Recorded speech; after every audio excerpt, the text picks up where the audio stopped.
यह वीडियो महाराज जी का ज्ञान पहुंचाने के लिए बनाया महाराज जी, गया है। ये स्वरूप क्या है और स्वरूप में स्थित होने का क्या प्रक्रिया है महाराज जी? जो एक है, जो नित्य है, जो चिदानंद है, जो निर्विकार है, जो ब्रह्म स्वरूप है, वो हमारा स्वरूप है। मैं,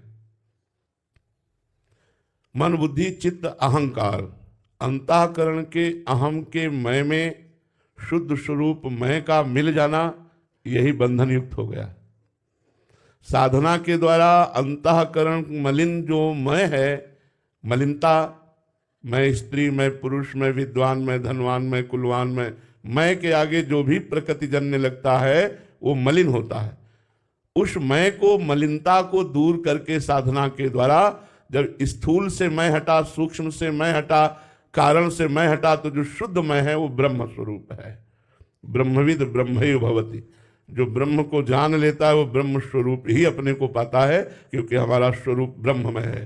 शंकर सहज स्वरूप सम्हारा, लाग समाधि अखंड अपारा, अखंड अपार समाधि सुख को प्रदान करने वाला स्वरूप बोध है। हम अपने स्वरूप को भूलकर अपने को स्त्री पुरुष मानकर मन और इंद्रियों के विलास में अपने जीवन को व्यर्थ नष्ट करते चले आए, अनंत जन्म हो गए। आज हमें साधु समागम के द्वारा अवसर मिला कि हम अपने स्वरूप की तरफ झांक कर देख पाए। वो है विवेक रूपी दर्पण। जब तक विवेक प्रकट नहीं होगा तब तक स्वरूप की तरफ आप नहीं बढ़ सकते।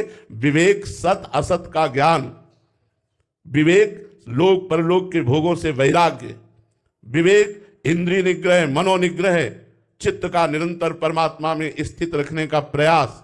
इसके द्वारा जब अंतःकरण पवित्र होता है तो जैसे निर्मल जल में, शांत जल में नीचे क्या पड़ा है हम देख सकते हैं, ऐसे ही निर्मल अंतःकरण में, शांत अंतःकरण में, स्थिर अंतःकरण में उस आत्मा का प्रकाश पड़ रहा है जो मैं हूं, उसी प्रकाश का अनुभव हो जाता है।